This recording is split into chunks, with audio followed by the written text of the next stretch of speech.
வணக்கம். இன்னைக்கு நாம பார்க்க போற விஷயம் ரொம்பவே சுவாரஸ்யமானது. ஒரு அடர்ந்த காட்டுக்கு நடுவுல நீங்க நடந்து போயிட்டு இருக்கீங்கன்னு கொஞ்சம் கற்பனை பண்ணி பாருங்களேன். அங்க திடீர்னு ஒரு மர்மமான கதவு இருக்கு. ஆனா இது சாதாரண கதவு இல்லைங்க, இது பேசும்.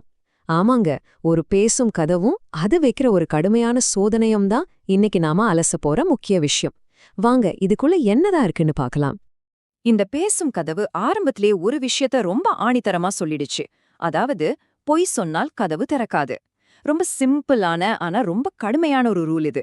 இங்க எந்த ஒரு சமரசமுமே கிடையாது. குறுக்கு வழியே இல்ல. உள்ள போகணும்னா நீங்க நேர்மையானவரா மட்டுமே இருக்கணும். இந்த ஒத்த வாக்கியம்தான் அடுத்து நடக்க போற எல்லா சுவாரஸ்யங்களுக்கும் ஒரு பெரிய அடித்தளமா அமைய போகுது. 2 தேர்வுகள், 2 முடிவுகள். புட்டுவின் பொய் மற்றும் அருணின் உண்மை. இந்த கடுமையான சோதனைய இவங்க எப்படி எதிர்கொள்றாங்கன்னு இப்போ பார்க்கலாம். இப்போ இங்க என்ன நடக்குதுன்னு பாருங்க. புட்டு ஒரு சின்ன பொய் தான் சொல்றான். ஆனா அந்த கதவுக்கு அது சின்ன பொய்யா பெரிய பொய்யான்லாம் தெரியாது. பொய்னா பொய் தான். அதனால கதவு ரொம்ப கோபமா அவனுக்கு முன்னாடி பட்டுன்னு மூடிக்குது. ஆனா மறுபக்கத்துல நம்ம அருண் எந்த ஒரு தயக்கமும் இல்லாம உண்மைய மட்டும் சொல்றான். உடனே அவனுக்காக அந்த கதவு தானா திறக்குது. இதுதாங்க நேர்மையோட உண்மையான வலிமை.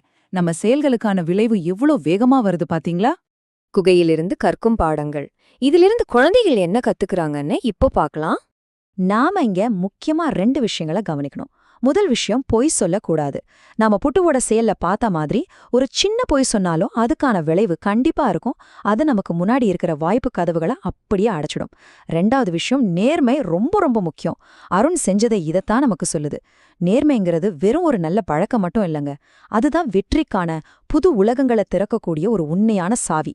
இதைத்தான் இந்த கதை ரொம்ப ஆழமா நமக்கு உணர்த்துது. ஒளிரும் மந்திரக்கல் மர்மம், ஒரு திடீர் திருப்பம். இப்போ இந்த ஒரு காட்சிய அப்படியே உங்க கண் முன்னாடி கொண்டு வாங்க. அருண் அந்த வெளிச்சமான குகைக்குள்ள ரொம்ப மெதுவா நடந்து போயிட்டு இருக்கான். அங்க ரொம்ப அமைதியா இருக்கிற ஒரு கல் திடீர்னு ஒரு மாய ஒளிய வெளிப்படுத்துது. சும்மா சொல்லக்கூடாது, இது ஒரு மிகப்பெரிய திருப்பம். அந்த இருட்டான ரொம்ப மர்மமான ஒரு இடத்துல அந்த மந்திரக்கல் கொடுக்கிற வெளிச்சம் நம்மளோட எதிர்பார்ப்ப அப்படியே எகிர வைக்குது. இப்போ எல்லார் மனசுலயும் ஓடுற அந்த இறுதி கேள்வி இதுதான். அந்த கல் என்ன சக்தி கொண்டது? அந்த மந்திரக்கல்ல வச்சு அருண் அடுத்து என்ன பண்ண போறான்? அது என்ன மாதிரியான வித்தைகள் எல்லாம் காட்டப் போகுது? இது யாருக்குமே தெரியாது. அந்த மர்மம் அப்படியே தொடருது. உங்களுக்கும் இந்த மந்திரக்கல்லோட ரகசியத்தை தெரிஞ்சுக்க ரொம்ப ஆர்வமா இருக்கு இல்லையா? அப்படியா இருந்தா தொடர்ந்து இணைந்திருங்கள். அடுத்த அலசல கண்டிப்பா தவற விடாதீங்க. அதுவரைக்கும் எப்பவும் நேர்மையா இருங்க. உங்களுக்கான புது கதவுகளை தொறங்க.